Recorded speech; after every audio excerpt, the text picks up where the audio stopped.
জয়দ্রথ শুধু এই রাজবংশেরই নয়, এই মন্ত্রিসভারও এক সদস্য।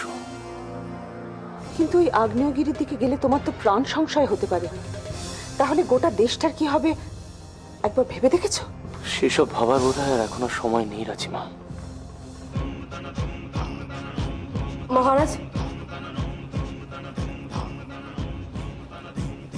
মহারাজ, স্ত্রী হিসেবে আপনার সিদ্ধান্তকে আমি সম্মান করি, কিন্তু একটা কথা আমি না বলেই পারছি না। এই আগ্নেয়গিরির দিকে কি আপনার না গেলেই নয়? ঐশিকা, এই দেশের স্বার্থে, আপনার পরিবারের স্বার্থে আপনি দয়া করে সেখানে যাবেন না। বাহ বৌরানী, বাহ! তোমার কাছ থেকে আমি এটাই আশা করেছিলাম। তুমি না আমার স্বামীকে ভাই বলে ডাকো। যখন দেখলে যে তোমার নিজের স্বামী আজকে বিপদে যাচ্ছে, তখন তুমি সত্যি চমৎকার। তুমি নির্ভয় থাকো যশোদা। আমি যখন নিজে দায়িত্ব নিয়েছি তখন। কিন্তু উপদেশ্য আমার মনে হয় তোমার যদি মন্ত্রিমণ্ডলের সঙ্গে কথা বলার সময় না থাকে, তাহলে অন্তত রাজপুরোহিত মশাইয়ের সঙ্গে একবার পরামর্শ করে নাও। তিনি অত্যন্ত বিচক্ষণ, তার পরামর্শ অত্যন্ত গুরুত্বপূর্ণ হবে তোমার কাছে। ঠিক আছে রাজিমা। ধর্মগ্রন্থ অনুসারে রাজা হলেন দেশের পিতা। দেশ চালনার জন্য রাজাই যেহেতু যোগ্য ব্যক্তি, তাই তার জীবনের মূল্য আমাদের কাছে সর্বাধিক। কিন্তু যার উপদেশের প্রতি এতখানি কর্তব্যনিষ্ঠা, তার জীবনের কোনো দাম নেই? অবশ্যই আছে, তবে রাজনের থেকে এই সিংহলে বেশি মূল্যবান জীবন কারুরই নয়, এমনকি আমারও।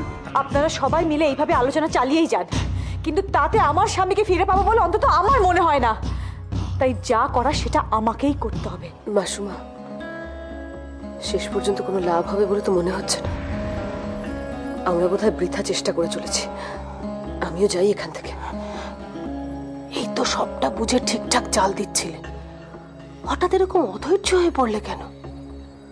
দেখো না জলটা কত দূর গড়ায়। জয়দ্রথ সম্পর্কে আমাদের তো কিছু একটা করতেই হবে।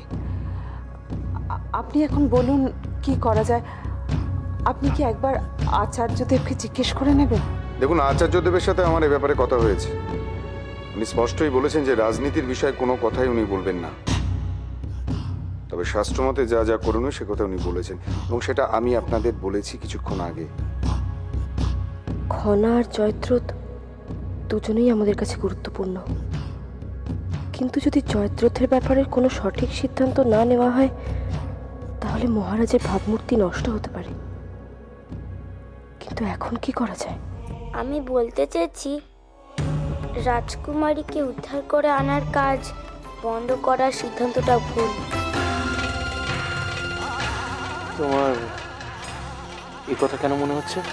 বাইরে যে পরিমাণে দুর্যোগ হয়েছে, তাতে রাজকুমারী ফিরে আসা অসম্ভব। আপনারা কি চান না যে রাজকুমারী ফিরে আসুক? এখন তো তুমি ছোট, তো সবটা তুমি বুঝতে পারবে না। না না, আমি সব বুঝি। আপনারা কেউ রাজকুমারীর কথা ভাবছেন না, তাই আপনাদের কাউকে যেতে হবে না। তুমি এক্ষুনি এখান থেকে চলে যাও। যাও। না বাবা, আপনার সব কথাই আমার কাছে আদেশ, কিন্তু আজকে আমি আপনার একটা কথাও শুনবো না। আমি রাজকুমারকে খুঁজতে যাবই।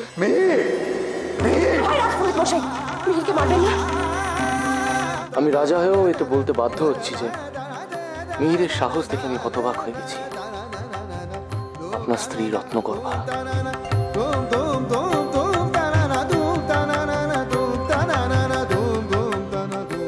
তুমি আগেও খনার জীবন বাঁচিয়েছো, এখনো বাঁচাতে চাইছো।